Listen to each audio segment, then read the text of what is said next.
money in probate real estate. It's one thing to know about probate. I think there's a number of ways that people have been told to do it in the past, but I should say it's my personal experience. There are multiple ways you can generate business in probate. You can do several. They're complementary, and that's what we're going to talk about today on Probate Weekly. I'm Bill Gross. I'm a real estate broker here in Los Angeles, California. And I am primarily a real estate broker helping families and attorneys sell property and probates. I also have built a national network of probate agents. We closed a deal in Michigan last month, and we got a new listing today in Maryland, in Rockville, Maryland area. So if you're interested in that, I'd love to talk to you about that. But we do this Probate Weekly to get together to share information, ideas, best practices. Usually I interview an attorney or vendor that we can all benefit from. Now, unfortunately, the good news and bad news is today that our guest isn't here. The good news is because they're having their first baby. When we booked this call, we knew that he was expecting about 2 weeks. And today it turns out there's I don't know if they're actually having the birth today, but they had to move a doctor's appointment today at 4:00. And so I said, no, for sure. Let's step aside and we will reschedule for next month.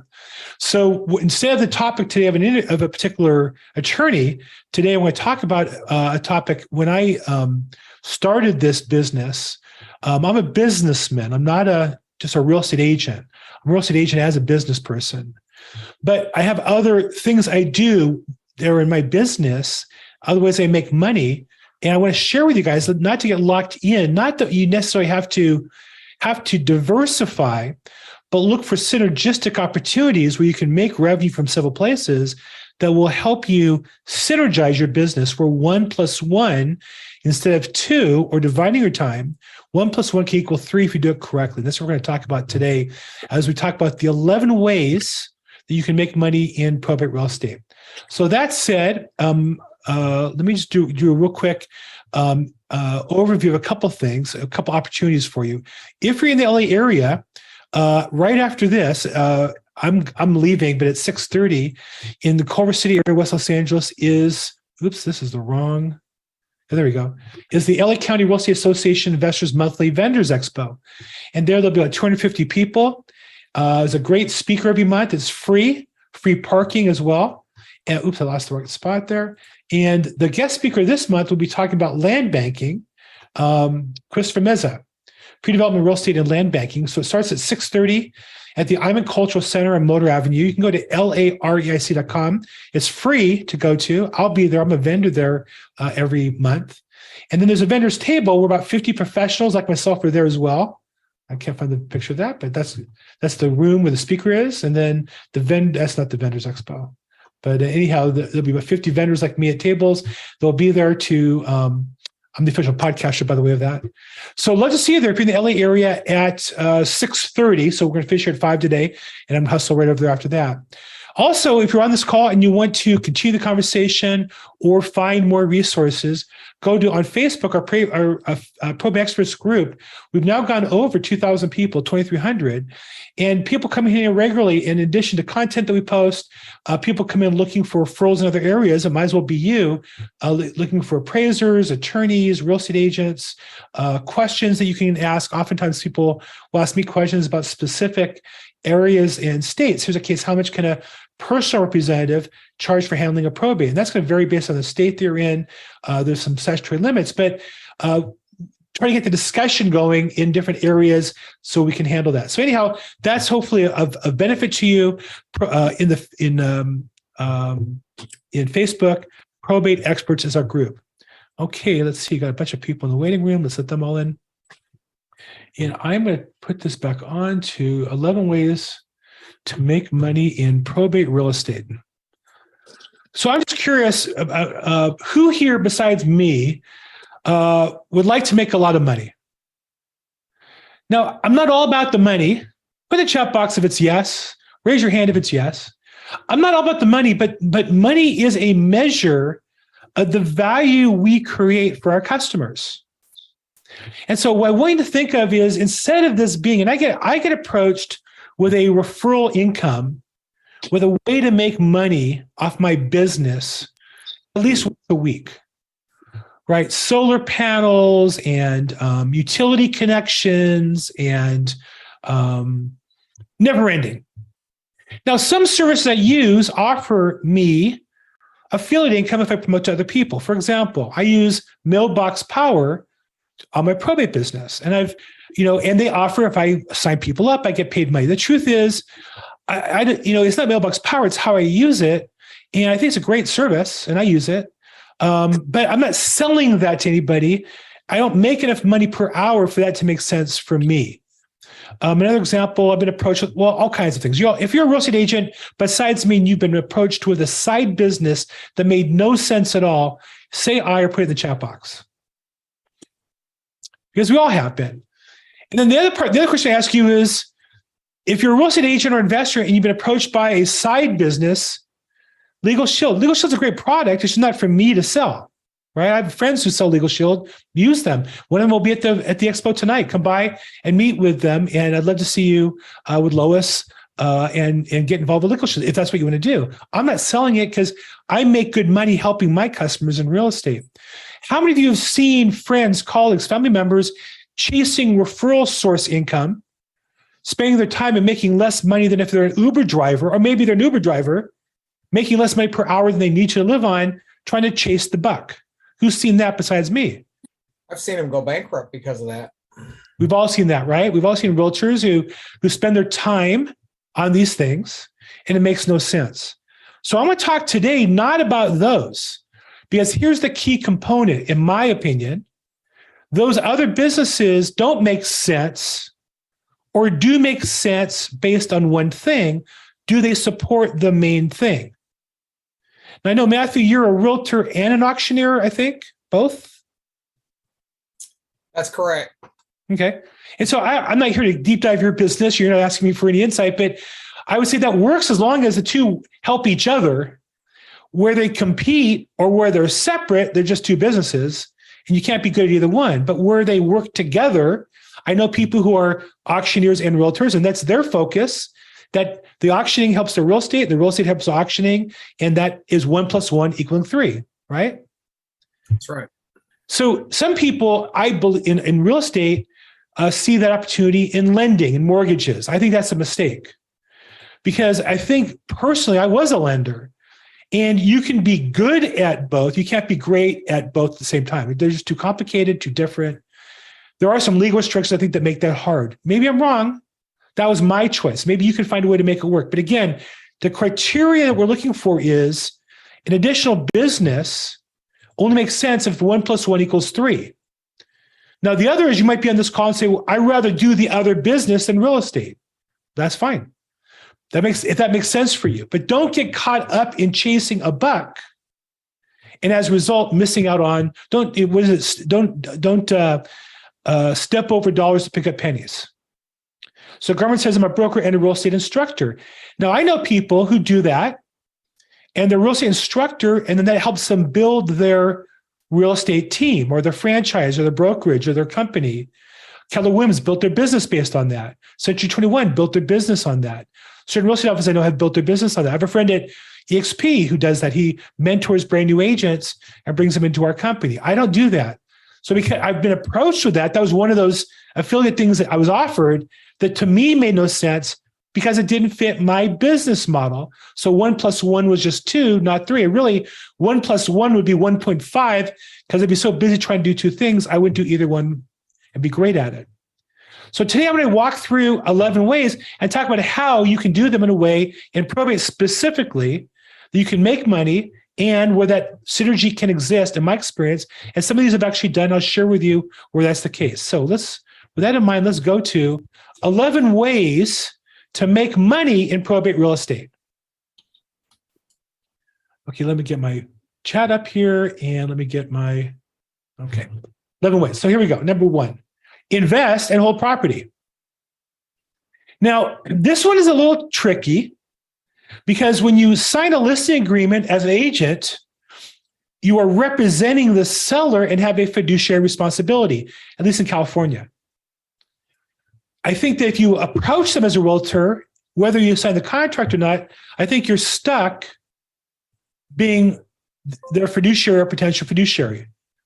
But I do know people who do what I call take 2 bites of the apple, meaning if realtors should market to probate, families, and investors can under two different brands or maybe two different people, husband, wife, partner, one's the realtor, one's the investor. You can consolidate your marketing costs that way. And at the same time, have two bites of the apple. You're on the phone, you talk to somebody. I do know it's hard to convert somebody when you approach them as a realtor to an investor, having talked to them. I do know it's hard to convert somebody when you approach them as a investor to then turn on list the property. It can be done. But people tell me they're better off doing one or the other. But you can attack them with a partner. And in fact, I want to say as a general rule, I have a couple really good investors that we work together. I don't invest and hold the property. I help them find properties that they invest and hold. Okay, but that's one way that you can obviously. And there are a lot of probate coaches who specialize in this particular approach. Let's see. Okay, go ahead. You have a question? I got some background noise. I'm going to go ahead and mute. If you have a question, raise your hand. I'd be glad to unmute you or put in the chat box. Jill says she's a fan of the highest and best use of time. I am all with you on the highest and best use of time. So number one is you can invest and buy property. And so one way, in fact, one reason I got into being a probate realtor was to look for opportunities. I look at a property and I've bought properties as a result of probate knowledge. I bought them and flipped them. Now, I personally in LA will do what I call lipstick flip. If it's if all I have to do is clean it up, junk it out, clean it up, and remarket it, I'll buy it. I'm not going to buy and hold a property personally in California, but I will in Florida and Texas. That's part of why I'm trying to build a team in Florida and Texas. But that's number one. Number two is flip property, right? As a real estate agent or as an investor, many of my customers who I do business with in probate real estate, they use probate as a way to flip property. You can buy them either on the MLS, knowing how to get through the process. You can buy them at the court, knowing how to get through the process. Or they approach families before they file the probate and help them through the probate as a way to get control of the transaction ahead of time. So those are different options, but at the end of the day, you can flip the property as your primary focus or as a secondary focus, using your knowledge of probate real estate as a tool to help you, again, looking for the 1 + 1 = 3 model. Number three, you can do construction to generate business. Now, construction could be remodeling. Construction could be more development, adding rooms or ADUs and such. But I know several real estate agents whose primary business is approaching families, since most properties in probate are run down or dated, or I should say a good chunk of them. And they'll offer, and they'll say, look, you're inheriting this property. We'll fix it up and we'll advance the money or we'll somehow finance it with you. And then we'll resell the property to profit and we'll give you not just the property and help you through the probate, but we'll give you a property that's flipped and you get the profits on the market. Now, I'll say this approach worked great the last few years up until about 6 months ago. Every flipping strategy worked until about 6 months ago, and they all are mostly, or many of them are struggling now because the margins have to be there. And yet be careful, because when you do one at a time, it's hard to get it. You're paying a retail price for things versus wholesale. But to somebody who's really a general contractor and or has access to teams of people and buying things at wholesale, what a great way to generate business. You have construction bids out, you find somebody inheriting a property, it becomes a probate real estate listing. You have probate real estate listing leads, people have property coming to them that need to be redeveloped, and you can help them perhaps by doing the construction, either remodeling or adding room to a building to make it more valuable. Along the way, any questions, jump in. It's meant to be participative. But I'm going to mute out. If you just have background noise, I'm going to have to mute you out. Okay, good. Okay. Is this interesting at all? Are we on track here, everybody? How about yes or no in the chat box? Is this of interest to you? We got 8 more to go. So, Bill, how much of the construction business do you actually refer to like express offers, just in case you don't have the solution? So Matthew's asking me about, just to share what express offers is. So I happen to be an agent with eXp Realty, and we have a in-house iBuyer program called Express Offers, where we can submit a property, and then various investors who've been vetted will bid on the property, and then we can bring that offer back to our customer. So the truth is, they won't buy through probate if it's full authority. I mean, if it's limited authority for sure. And I'm, as a real estate broker, looking for limited authority because that's where I can create my value for my customers. So on full authority listings, it's a possibility. I've used express offers occasionally. I've not had any properties bought through them. I've had them pass on a couple and found other investors to buy them. So I have to say, personally, I've not used express offers as a successful strategy where I am. I can't say, I don't want to say anything bad about the program, but it just hasn't really done anything for me personally. Okay. Now, how many times have I actually had a property where I have a buyer look at it? Not very, but construction, I mean, literally, I have a listing now where I have an agent who helps me a little bit with my listing. Her husband's a contractor. And so one of the things we did was we had to do the property was cited, and we had to remove some structure. And now we're sending them back for some electrical work, and some other things were cited by the insurance company. So again, that's, to me, I'm not making money on the construction. That's not my goal. But if I was a contractor, I might. Or if my wife was a contractor, if I was a realtor, my wife was a realtor and I'm a contractor, that's what they are, that might be a way to make some money. So for that couple, that's how they should be using that together, using your contracting, your real estate as a partnership. I'm not, so that's not my thing. And again, I don't mean to imply I'm doing any of these. I am doing a couple. I'll point out when I am. This is not what I'm doing to make money yet. I'm only using contracting now as a service for my customers. Okay. Okay, continuing, number 4, wholesaling. So to me, this is an obvious one, right? We have, as a real estate agent, I work with investors, I work with wholesalers, help them learn how to get properties under contract. If they want to wholesale a probate, they really need somebody to explain to the buyer what has to be done. Kathy's asking, is there a course for probate with a promo code? I don't have a course with a promo code today. I'm not selling anything. This is all free, Kathy. My whole YouTube channel is free, so I'm not sure what you're looking for. So wholesaling to me is a natural. I've wholesaled deals before. When sellers came to me and had a property that I didn't want to, as an agent, I would say, listen, I don't really want to represent that property for various reasons.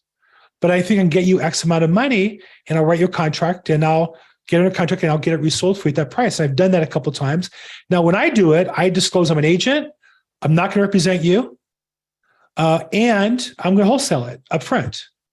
But I've made good money. I probably do about one a year of those, and I made like $50,000 on one last year. So that's a case where I know wholesaling. I know how to do it. It's a skill. I've taken some classes. I've watched YouTube videos from different wholesalers. I network with wholesalers. And so it's a tool in my toolbox. But think about it. I make about $40,000 a year doing one wholesale deal. That's a nice extra piece of business. And it's the kind of thing where a lead came to me and I solved the problem wholesaling it, but I get to be the solution to that community. So, and in fact, I think both of the deals I wholesaled came to me from a real estate investment club. And as a result, they think of me as the probate expert, which is great. That's what I want. I want my world to think of me whenever they have a question of probate. So wholesaling is a natural fit. Now, again, issues. You got to disclose, I think, if you're a realtor, whether you're going to represent them or not. And you can't use information that you got from them as an agent against them as a wholesaler. So it's a very delicate process if you're going to do it. You can buy a property as a principal, but you have to be honest about what you're doing and up front. And in my case, when I wholesale, I tell them I'm going to wholesale the property for you, but I'm going to get it done. And they're just glad to get the money. They get some quick money up front. They have my guarantee and my word on it, and we move quickly on it. Number 5, you can lend to the estate. One of my team members, I believe Nina, does this. So estate lending is a little different because if it's a probate estate, the goal of it's to be temporary. So sometimes, and where this case comes in is think of a property being left to two people, right? Dad passes or mom passes and leaves a property to two children. Property's worth $1 million and they're each going to get a $500,000, but there's no debt. So in order to buy the other out, one of them would have to qualify for a loan of $500,000. But they're in escrow, they're doing it during the probate period, and they really want to be they want to inherit the whole property at the step-up basis. They don't want to buy the property from the other child, because then there's a transaction, and then there's different issues related to that, tax issues as well as reassessment issues. So there's lenders who will lend to the estate or to one of the heirs the $500,000. They'll pre-qualify them, so as soon as the probate closes, then they'll refinance the $500,000 on that $1 million property. So lending to an estate is a separate business, very specialized, and those people market to attorneys so that when attorneys have these cases, they call them. And of course, somebody might be willing to sell the property down the road and put yourself in position for that. So that's a separate business as well. Number 6, advances to estate. I do this regularly, probate advances. I actually teach a class, getprobate.cash, on Wednesday mornings at 8:30 a.m. And it's on my YouTube channel as well. You can do this on your own. There's companies that do this. My experience was they were inconsistent. They didn't deliver consistently the level of service I need from my customers that I want to be associated with. And so what happened would be I would submit a customer to a probate advance company. They'd decline him, but they would just tell the customer they declined. And the customer would be pissed off and wouldn't call me back, and I'd lose the listing lead. So what I do instead is I pre-qualify the deal. I take it to the probate advance company, get them to pre-underwrite it, and then take the customer to them at that point. So I create my own kind of probate advance brokerage. You don't have to use me. You're welcome to come on Wednesday. If you're going to do this as a business, we can talk about it and work together. I'm fine with that. But really, what I find is there's an opportunity there. If we work together and collaborate, we can hold the vendors to a higher level of service and get better results for our customers and for ourselves. Typically on advance, most common cases, somebody has a house, they're going to get at the end of probate, they're going to inherit and get maybe $500,000 or $300,000, but they might need $10,000 now to pay for the attorney, the filing fees, maybe clean the house up, maybe pay taxes, a couple payments. Maybe they need some cash because they're tight for money now. It's expensive. They typically pay back $13,000 or $15,000 in the first year. So you may say, wow, 30% interest or 50% interest is a lot. But it's not really interest. There's no payment. There's no interest due. And most important, it's not, there's no recourse, meaning if they get the advance and turn out not to be an heir, maybe they think they're the child, and out of the blue comes some unknown ex-wife who really inherits the whole property, and you get nothing. You don't owe the $10,000 back where it's advanced to you. It's called non-recourse. So on one hand, it's expensive. On the other hand, it can be very effective money. As a business, I'll just share with you, I do about 2 of these a month. And, at $250 to $500 commission average, it's some nice additional money that I use for my lead generation. I'm generating leads by offering that service to my customers, and I get paid that money, but it also ties me into the deal with the customer.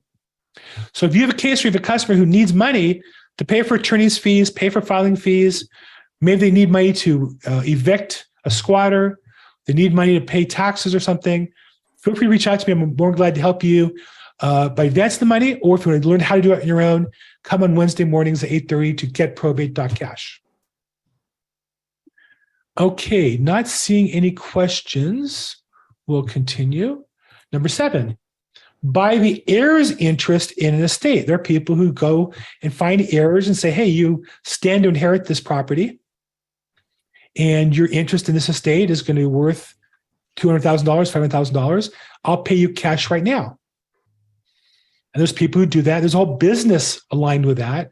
And sometimes they'll say yes, and sometimes they'll say no, I want to do it myself, and I want to list the house. Now you have a chance to compete for that listing. So that's another business, buying the heirs interest in an estate. Also, obviously, real estate services, both during and after real estate. So if you do property management, or you do loans, or you want them to sell them other properties, obviously, people coming into a chunk of money can be a source of business. Now, personally, I don't do property management. I don't do loans. I don't really work with buyers on buying property. I do represent certain investors, very narrow type of investor set. Even though I'm a real estate agent, I'm licensed to do it. I really focus on what I do really well. But I know some of you normally, work with buyers and show them property. Why not talk to somebody who just inherited $200,000, $300,000, $500,000, $1 million, and show them a good investment property or a new home they can buy with the money they just inherited? So to me, that's a natural that most agents miss. Kathy asked what state I'm licensed in. I'm licensed in California. I'm with eXp Realty, which is one company nationwide. So I actually have team members right now in about 8 states, 9 states. But personally, I'm licensed in only California. But I'm building a network for really, my goal is to handle every county in the United States. Okay, number 9, legal related services. This was another one. So there are people who do document preparation, paralegal services, and probate who don't do real estate. There's real estate agents who have these skills. So obviously you can offer certain skills, certain work for free. I'll file for, I'll be your paralegal. I'll do the document prep. And if I'm going to list a property, I'm not going to charge for the filing. I mean, we all do some work for free to get business. But at the same time, that's going to generate other business for you. Like any business, I'm a real estate agent. When people ask me the value of their property, I don't charge them for broker price opinion or for a CMA. That's part of my opportunity to show them how good I am to earn the business. So as a paralegal or as an attorney, there's a chance for you to earn that business by doing a certain set of legal services for free, charging for the rest. I know attorneys who offer a free will, which is fairly automated and easy to do, but they do that as a lead generation tool to offer estate planning. And if their average estate plan might be $3,000 or $5,000, you give away a $150 will with the idea of generating 1 in 5 or 1 in 10, $3,000 or $5,000 fees for estate planning. So legal related services is another opportunity I think makes a lot of sense. Kathy says that she's in Washington. She's licensed independent, looking for probate deals to buy off market. Kathy, I'd love to talk to you offline sometime. If you want to just send me a text or email, or we can set up an appointment. I'd love to find out more about what you're doing and see where you work. I know Washington's a big state, and love to maybe connect you with partners to have up there or something. Find out some way to work together. And on this call, we have a couple people from Washington as well. Okay, that's number 9. Again, of the 11 ways to make money. Number 10 is financial services. So probate real estate is another way to generate business in financial services and consulting and advice and tax returns. For example, there's a very specialized field of doing accounting for probate, accounting for trust estates. In fact, if you do this work, reach out to me. I've interviewed a couple. I've referred business to a couple. Always looking for more, right? And so obviously you can advertise to attorneys to do this kind of work. You can advertise to consumers who are in probate to do this kind of work. And then you, from there, can use solicit to also do the real estate. Or again, husband, wife, natural fit there, a partner. I do the taxes. My partner does the real estate. Natural opportunity to add that business in. So that's a case where 1 + 1 to me easily could be 3. Tasha Fuga says, TMF accounting services, that is my business. Tasha, do you do specifically probate accounting or specifically trust accounting when you have trusts that inherit money and then distribute the funds? Right. So what I'd say, Tasha, is there's an opportunity for you. And Tasha, where are you located? Remind me, are you in California? Bay Area, yeah. So to me, it's and you're also a real estate agent, aren't you? We're having this conversation to the chat box in case you guys are following. Yeah. So to me, a natural would be, why not specialize as a tax person in probate tax accounting and trust tax accounting? That doesn't mean that you don't do the other ones. It doesn't mean you turn down people who ask you for basic returns. It means that your marketing is as a probate expert, both as a realtor and as a tax preparer. Well, let's talk about that. It's another one I'd love to have on my team, a person who does taxes like that. I have a couple of attorneys kind of circling around on my team, but I think an account would be great. To me, that's a natural case of where you add value Mike asked, do I have a depreciation specialist on my team? I'm not sure I know what a depreciation specialist is. Do you mean somebody who does the calculation on the, I forget what it's called, but advanced depreciation? I'm not sure I know what that is, Mike. He's asking about a depreciation specialist. Okay, number 11, but maybe it makes sense. Maybe, investing in real estate and then obviously approaching probate people as a way, you could market the heirs who have a lot of money and they're going to come into a big chunk what they should do with it. I don't. My niche is more people who are struggling with what to do with it. That's where I fit. That's where I like to work the market. But you might like working the market in financial services on tax advice, 401ks, LLCs, partnerships. And so you're purposely looking for people in probate who are well-to-do and can take on those more complicated financial structures.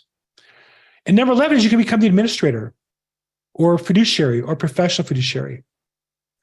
So in California, you can get paid the same as the attorney can by offering to help the probate process, help the person through the process. And you can do, I think, 2 a year without being licensed in California.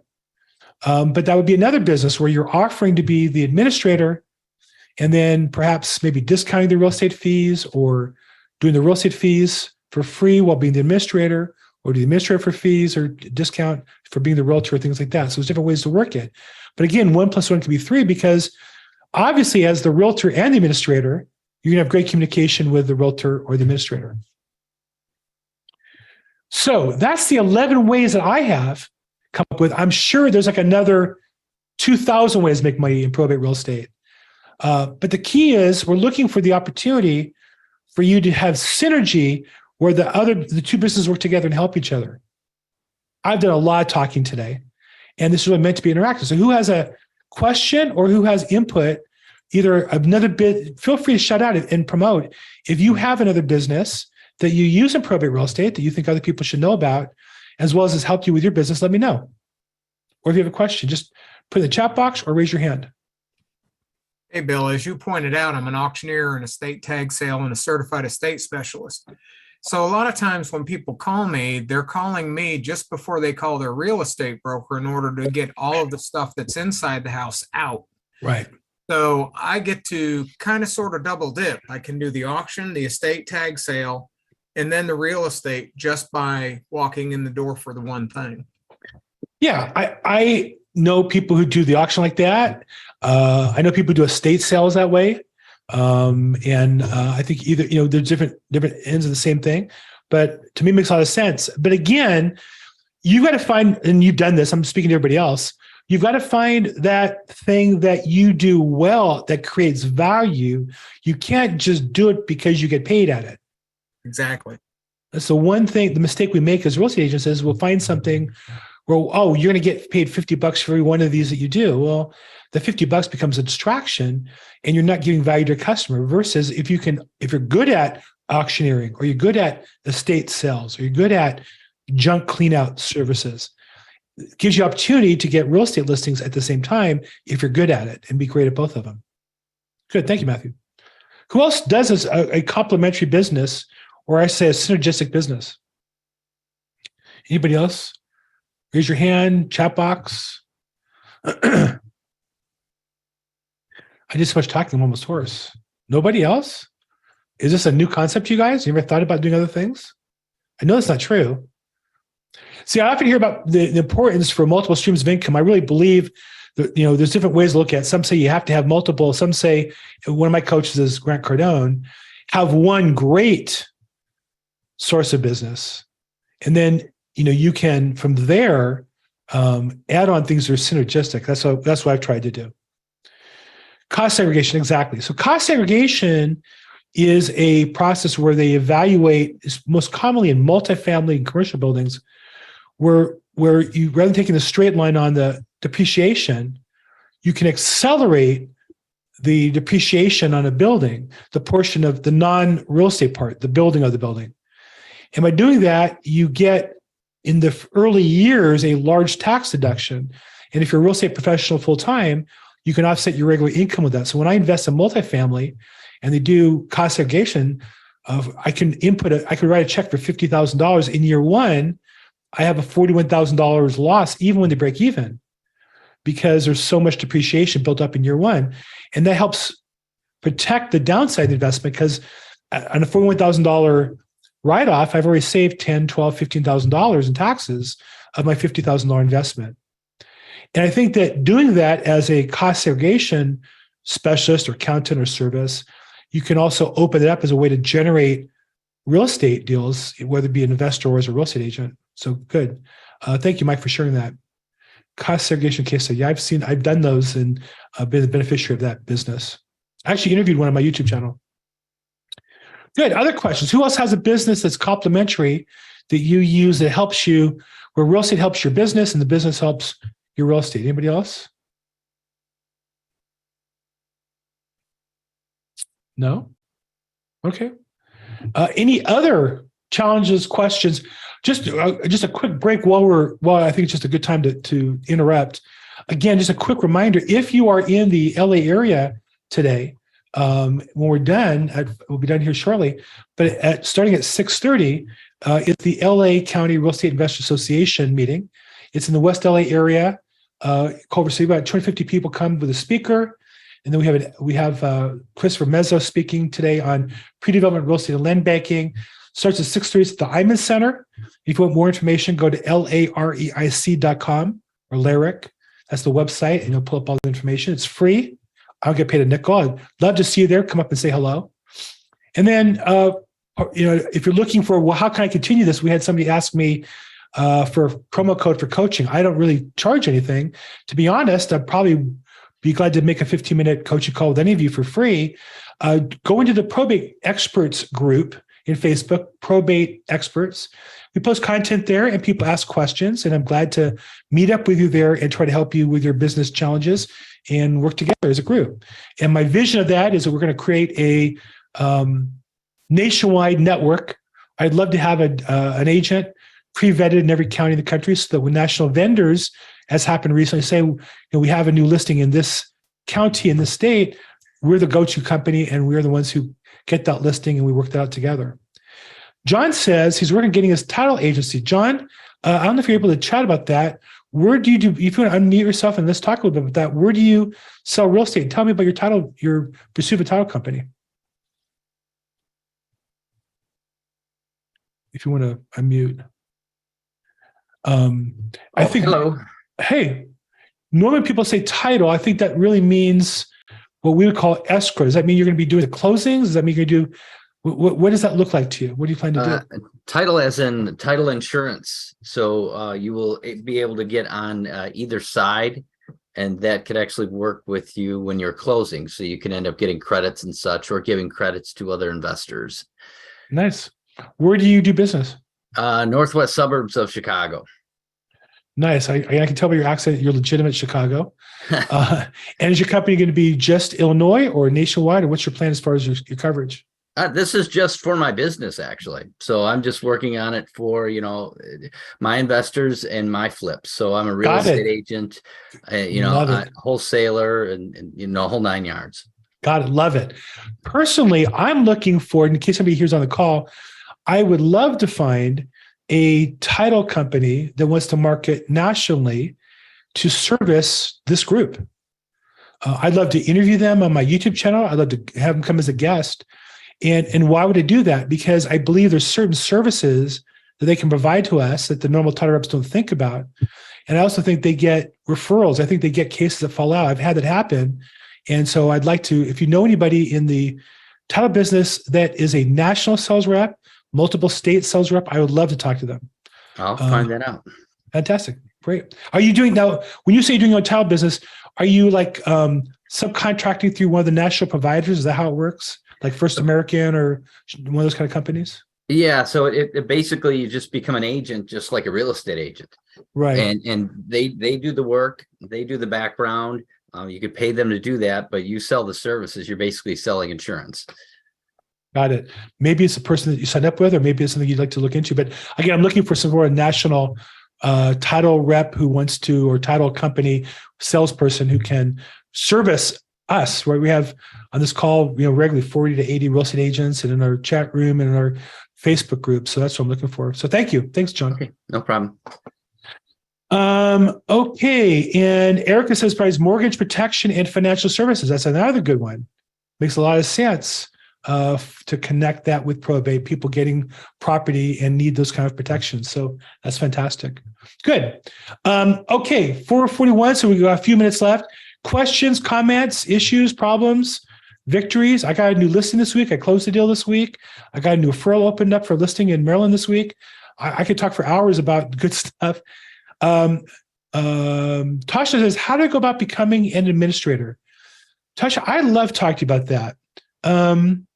You're in California. So really the issue is not how do you, it's two things. How do you find the opportunity?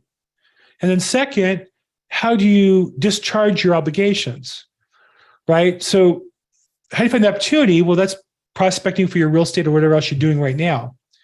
How you discharge obligations, there's a number of ways. You have to do what the administrator should be doing. One thing they might be doing is hiring an attorney.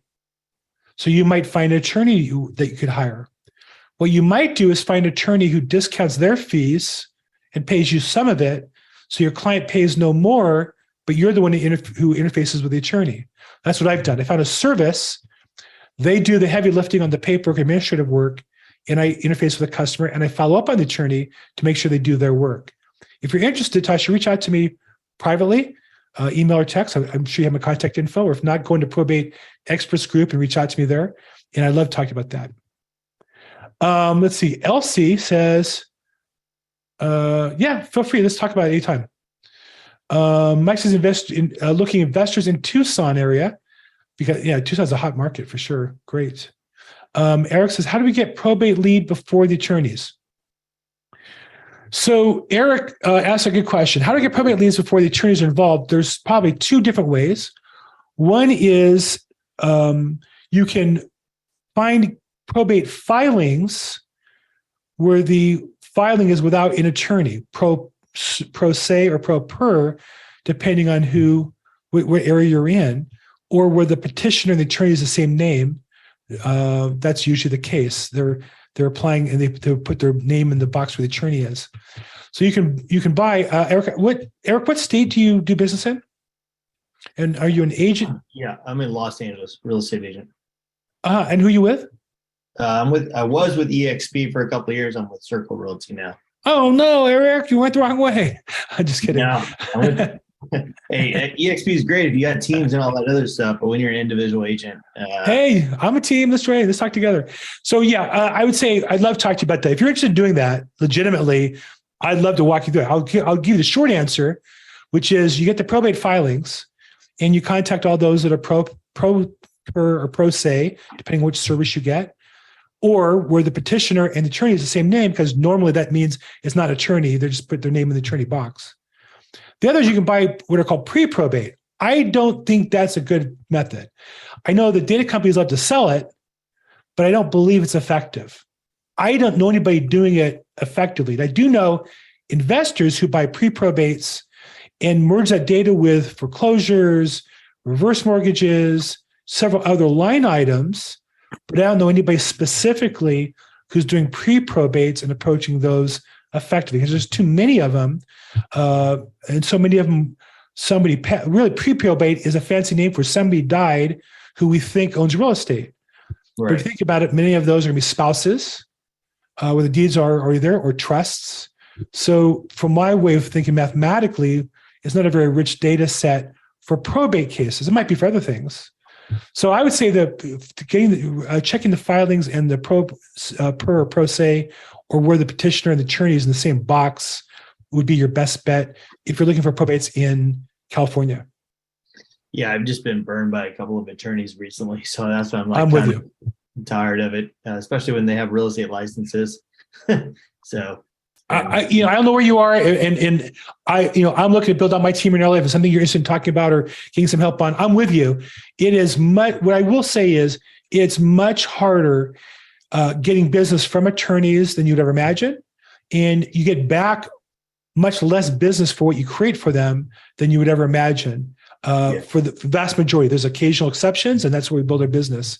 So I think that's true about most people. But I'd love to, if you want to continue the conversation privately, I'd be glad to. Yeah, for sure. Thanks. Okay. Yeah. Thank you. Great stuff. Okay. Well, look, this sounds like it was a productive call today. Again, my goal here is not to have you think about creating a second line of income, because you don't need to work more. We want to work smarter, make more money in less time, or the same money in less time, or a lot more money in the same time. And the way to do that is by being more productive and finding ways to get more revenue from the people you talk to. How do we do that? By creating more value for the people we talk to. I often think if you can do two things, you eliminate the inherent friction of communication. So if you're the administrator and the realtor, or the attorney and the realtor, I'd love, it's funny, I talk to attorneys who do real estate also, and theoretically, what a great combination. In practice, it's so hard for them to take off the attorney hat. And realtors, by our nature, are going to be more empathetic and have to be more communicative than attorneys ever want to be. So that's their challenge, I find, in doing those two together. But that said, let's look for those opportunities where we can be synergistic and build a business together. If I can help you, I'm glad to. I'm on social media at Bill Gross EXP. In the Facebook group, Probate Experts, it's free. You don't have to be a member. You don't have to pay anything. You don't have to sign up for anything. Love to have you there. And if you have some questions about your personal business, I'd be glad to talk to you privately. Just send me a text or message, and I'll give you a link for my calendar to do a 15-minute consult. Let's see where you're at and see if I can help you or not. Let's see. A couple comments. Help others first, reciprocity and loyalty. Yes, Mike, thank you. And Pete says, great meeting as always. Pete, thanks for your support. And I'm glad to help. Okay, guys, I think we'll call it a wrap today. Again, sorry about the change on the guest, but hopefully we'll have some good news, and we'll talk to him on March 9th and get an update on the family situation. In the meantime, let's all go out and get some listings. Let's go out and help some customers. Make today your best day ever. Thank you, everybody. Appreciate you.